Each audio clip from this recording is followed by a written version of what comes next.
आज से एफओएमसी की 2 दिनों की बैठक है। हालांकि बैठक को लेकर अब तक यही कहा जा रहा है कि इस बार ब्याज दरों में कोई भी यहां पर बदलाव नहीं किया जाएगा कल, लेकिन फिर चेयरमैन की जो कमेंट्री होगी वो काफ़ी अहम होगी। और जुलाई में ज़्यादातर एक्सपर्ट्स को लगता है कि जुलाई में एक कटौती हो सकती है और इस साल कम से कम 2 कटौती की उम्मीदें अब बाजार पूरी तरह से मान चुका है। कुछ एक्सपर्ट्स ये भी कह रहे हैं कि 3 कटौती भी हो सकती है। लेकिन क्या कुछ इसका असर बुलियन मार्केट पर होगा, एनर्जी मार्केट पर होगा? हालांकि एनर्जी मार्केट की पूरी नजर अभी चाइना पर है। चलिए मुनाफे की मंडी की शुरुआत करते हैं। मैं हूं विश्व मोहन और हमारे साथ आज 4 एक्सपर्ट्स होंगे जो आज आपको कमोडिटी मार्केट में आपकी रणनीति बनाने में मदद करने वाले हैं। हमारे साथ अजय केडिया हैं, केडिया कमोडिटी के एमडी और रिसर्च हेड भी हैं।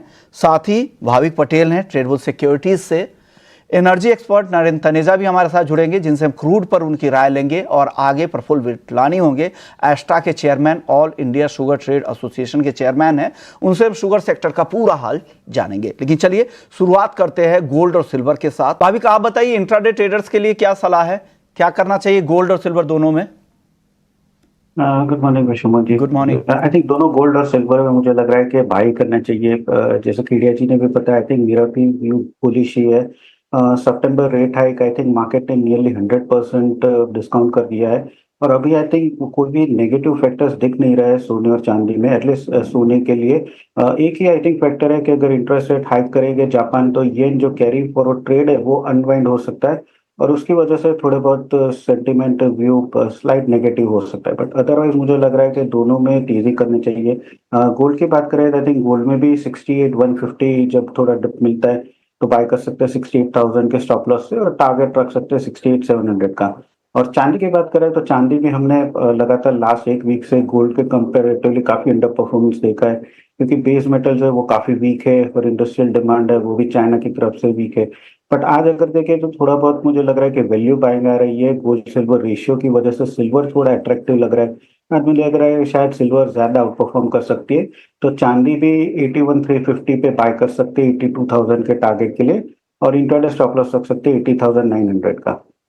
बिल्कुल सिमिलर कॉल है, टारगेट भी मैच कर रहे हैं चांदी के आप लोगों के 82,000। तो इस तरह के कॉल्स में कंफ्यूजन नहीं होती है। दोनों एक्सपर्ट्स को लगता है कि इंट्राडे के लिए भी खरीदारी करनी चाहिए और लंबी अवधि के लिए तो बुलिश हैं ही केडिया जी।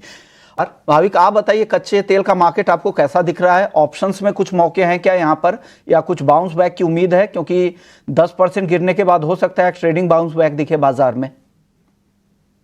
देखिए बाउंस बैक की तो उम्मीद मंडे को थी जब सैटरडे को हमने देखा था कि गोल्डन हाइट्स में जो रॉकेट लॉन्च हुआ था, बट उसके बावजूद हमने देखा कि बहुत फीबल बाउंस बैक हुआ था। और अगर हम हेज फंड्स की पोजीशन भी देखें तो नियरली जो उन लोगों ने शॉर्ट पोजीशंस थी वो कवर कर लिए, तो मतलब यहाँ से शॉर्ट कवरिंग की भी कोई चांस नहीं है। तो मुझे नहीं लग रहा है कि कोई ज्यादा से ज्यादा हम तेजी देखने को मिल सकते हैं। आई थिंक 2 ही फैक्टर्स है जो तेजी हो सकती है, एक तो शायद इजराइल और हिजबुल्लाह है उसकी कॉन्फ्लिक्ट बढ़े, या तो जो अपकमिंग ह्यूरिकेन सीजन है वो स्ट्रांग हो यूएस में, तो मुझे लग रहा है तेजी। अदरवाइज जिस हिसाब से चाइना के डिमांड वीक है, मुझे लग रहा है कि ये जो वीकनेस है कंटिन्यू रहेगी। तो आज के दिन 6300 का जो पुट ऑप्शन है वो बाय कर सकते हैं अराउंड 125।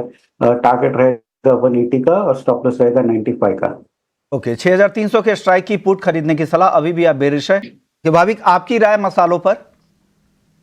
हाँ, मसालों में मुझे जीरा अच्छा लग रहा है, 26,300 पे बाय कर सकते हैं 27,000 के टारगेट के लिए और स्टॉप लॉस रख सकते हैं 26,000 का। ओके, शुक्रिया भाविक आपका, केडिया जी आपका, आप लोगों ने वक्त निकाला। मुनाफे की मंडी में को यहीं समेटते हैं, लेकिन ब्रेक के बाद जब लौटेंगे तो आपके लिए हम लेकर आएंगे एफएम जंक्शन।